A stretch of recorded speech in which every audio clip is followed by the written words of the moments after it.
தென்காசியில் புளியங்குடி அருகே மேற்கு தொடர்ச்சி மலைப்பகுதியில் கரடி கடித்து 3 பேர் காயமடைந்திருக்கின்றனர். விவரங்களோடு இணைகிறார் செய்தியாளர் செந்தில். விவரம் என்ன?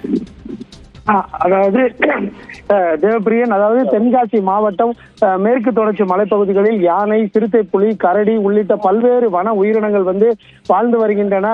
இந்த உயிரினங்கள் அவ்வப்போது விளைநிலங்களுக்குள் புகுந்து பயிர்களை சேதப்படுத்தி வருவதோடு வனத்துறையினர் மற்றும் விவசாய பெருமக்கள் வன விலங்குகளை மீண்டும் அதாவது வனப்பகுதிகளுக்குள் விரட்டு என்ற ஒரு சூழ்நிலை வாடிக்கையாக உள்ளது. இந்த நிலையில் தென்காசி மாவட்டத்திற்குட்பட்ட புளியன்குடி பகுதிகளில் இன்று காலை வயல் வேலைக்காக சென்ற கேசவம்மாள், அம்பிகா, ராமலட்சுமி ஆகிய 3 பேர்கள் வேலைக்காக வயல்வெளிக்கு சென்றிருந்த போது மலைப்பகுதியில் இருந்து வந்த கரடி ஒன்று இந்த 3 பெண்களை கடுமையாக தாக்கியுள்ளது.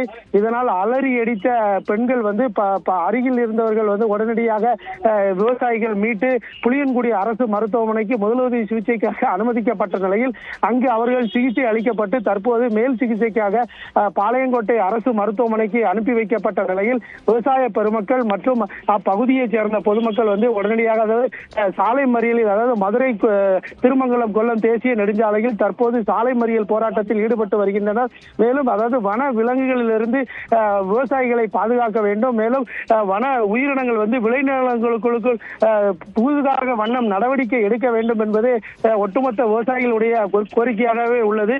தொடர்ந்து இந்த வன உயிரினான கரடி 3 பெண்களை தாக்கப்பட்ட சம்பவம் தென்காசி மாவட்ட விவசாயிகள் மத்தியில் பெரும் அதிர்ச்சியை ஏற்படுத்தியுள்ளது. தேவப்பிரியன், விரிவான தகவலுக்கு நன்றி செந்தில்.